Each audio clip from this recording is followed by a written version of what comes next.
E a palavra que está no meu coração para esse dia está no livro de Salmos. Salmos de número 37. Ok? Salmo de número 37, versículo de número 23 em diante.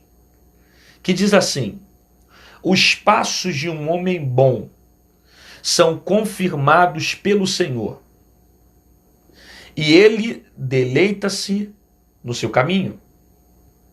Ainda que caia, não ficará prostrado, pois o Senhor o sustém com a sua mão. Olha que forte. Muito tremenda essa palavra, muito. Ainda que caia, não ficará prostrado, pois o Senhor sustém. O Senhor sustém com a sua mão.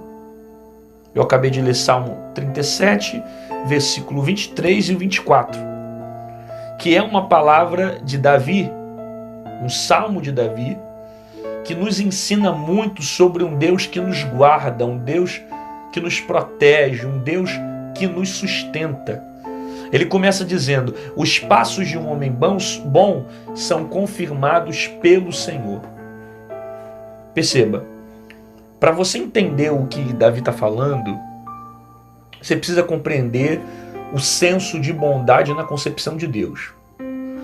Por quê? Porque quando a gente fala sobre bom, ele é um homem bom, ele não é um homem mau. O que a gente enxerga como um homem bom? Um homem bom para nós, dentro de um universo racional, dentro de uma forma geral, um homem bom é aquele que cuida dos seus, cuida da sua casa, anda segundo a lei dos homens, não comete nenhum tipo de delito, não é um marginal, não anda à margem da lei. Um homem bom é aquele que pensa no próximo. Pastor, então isso não é um homem bom? Pera. É óbvio que ele, andando por esses caminhos, ele vai seguir certos princípios que o torna bom, mas isso não é a totalidade que faz Deus enxergar no homem dessa forma como um homem bom. Por quê? Se eu não entendo aqui o conceito de bondade para Deus, o que é um homem bom, o que é um homem mau, eu não entendo o que o salmista está expressando. Porque um homem bom para Deus não é só aquele que faz bem, que casa, que tem filho, que não faz mal para ninguém. Não, o conceito de bom para Deus não está relacionado somente a isso. É claro que tem muitas pessoas que nem cristãs são, nem são evangélicas, e praticam princípios que estão na palavra, princípios de bondade, ajudando o outro, fazendo tal. Isso tudo são princípios que estão na palavra, mas não é a totalidade da consciência que Deus enxerga sobre um homem bom. Tanto que o cara pode ter boas obras, ele pode ajudar o próximo, ele pode visitar o presídio, ele pode ter ação social, ele pode ajudar o orfanato, ele pode, cumprir com os seus deveres como homem e ir para o inferno. Tá dando para entender mais ou menos o que eu estou falando? Porque esse não é o senso de bondade para Deus. Então ele pode ter todas essas características de excelentes obras e ir para o inferno. Por quê, pastor? Porque não são as obras que concedem ele a salvação. O que gera a salvação em mim é eu reconhecer Jesus como Filho de Deus. E o que faz eu me tornar mal é rejeitar Jesus como Filho de Deus. Quando eu rejeito o Filho, eu rejeito o Pai. Se eu recebo o Filho, eu recebo o Pai. Então qual é o conceito de bondade para Deus? É aquele que anda segundo os seus princípios, que anda segundo a sua palavra, que anda segundo a sua verdade. Então, aquele que é mal para Deus não é só aquele que mata. É claro que aquele é mal também, mas não é somente ele. Mal para Deus é todo aquele que anda na desobediência, todo aquele que anda no pecado, todo aquele que anda na corrupção do mundo. Então, eu estou te falando para você entender. A consciência de Deus é a consciência dos homens. Porque para os homens, dentro do nosso universo, o cara pode estar bebendo, fumando, cheirando, mas se pagar as contas dele, se não fizer mal para ninguém, se o cara estiver lá, tá tudo normal, é um cara bom. né? Apesar que eu dei exemplo mal pra caramba, cheirando, fumando, isso aí às vezes ainda até faz mal pro outro, faz mal pro corpo, faz mal pra vida de alguém, mas tipo assim, o cara vivendo uma vida, bebendo socialmente, praticando as coisas do mundo, indo pra balada, pra festa, tal, pegando tudo quanto é mulher, se envolvendo sexualmente, mas sendo um cara de coração bom, um cara que faz bem pro outro, tal, na concepção desse universo, na razão desse universo, é um homem bom, que está vivendo os valores do mundo. Só que para Deus, ele é um homem mau. Por que ele é um homem mau? Porque ele anda segundo o conceito do pecado. Ele se prostitui, ele se envolve sexualmente antes do casamento, ele quebra os princípios de sexualidade que Deus deixou para o casamento, ele quebra outros princípios que são valores para o corpo, não se guardando, não se protegendo. Então, essa maldade para Deus é todo aquele que anda no pecado, que caminha no pecado, que desobedece a palavra. Todo aquele que não segue o reino, todo aquele que não segue a palavra, todo aquele que não recebe Jesus como Filho de Deus, todo aquele que não anda no caminho de Cristo, a própria Bíblia enxerga ele como mau. Ele é um homem mau. Então, como eu me torno um homem bom? Quando eu ando segundo os princípios de Cristo. Deu para entender? Por isso que eu expliquei aqui esses dois conceitos assim de bondade, para você conseguir interpretar. Senão você pega, lê esse texto aqui e fala, porque então eu sou um homem bom, né? Porque Deus abençoa o homem bom, né? Como é que pode eu não estar sendo guardado porque eu sou bom, tal. Só que às vezes você é bom na sua consciência. Você é bom na maneira como você enxerga o mundo. Você é bom porque na sua cabeça você não faz mal para ninguém e tem bondade no teu coração. Mas, segundo a palavra de Deus, todo aquele que anda no pecado é mau. Então, se você anda no pecado e você não se arrepende daquilo que você faz, para Deus você enxerga, você é visto como alguém que anda no caminho da maldade. Ok? Os passos de um homem bom, o que é um passo de um homem bom? Que anda segundo a verdade de Deus. Os passos de um homem bom são confirmados pelo Senhor. Ou seja, quando eu ando segundo a palavra, quando eu me guio segundo a palavra, eu tenho a confirmação dessas decisões.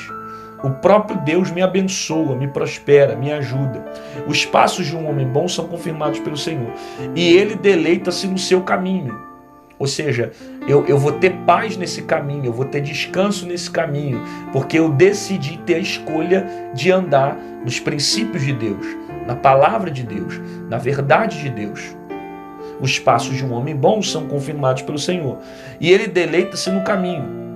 Ainda que caia, não ficará prostrado, porque o Senhor sustenta com as suas mãos. Aí que é importante toda a explicação que eu dei para você no início. Porque às vezes você fala assim, poxa, eu não faço mal para ninguém. Mas como é que eu posso estar passando por isso? Por que está acontecendo isso?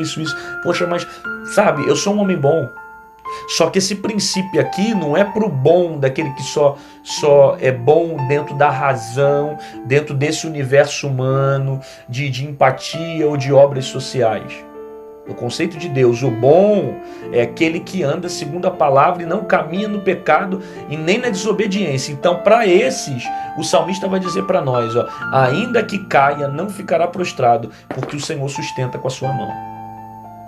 Por que o Senhor sustenta com a sua mão? Porque ele tem compromisso com a sua palavra.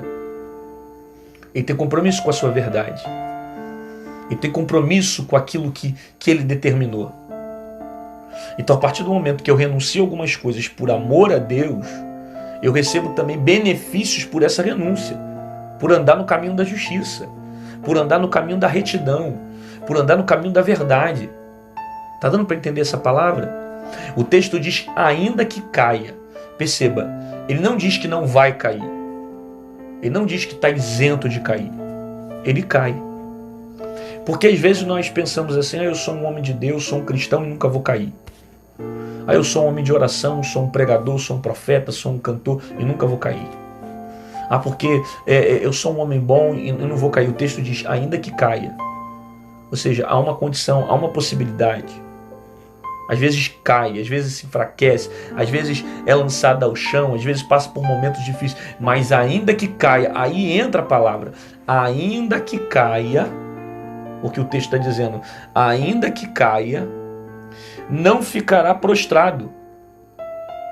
Ainda que caia, não ficará prostrado, porque o Senhor o sustenta com a sua mão. É essa confiança que eu quero.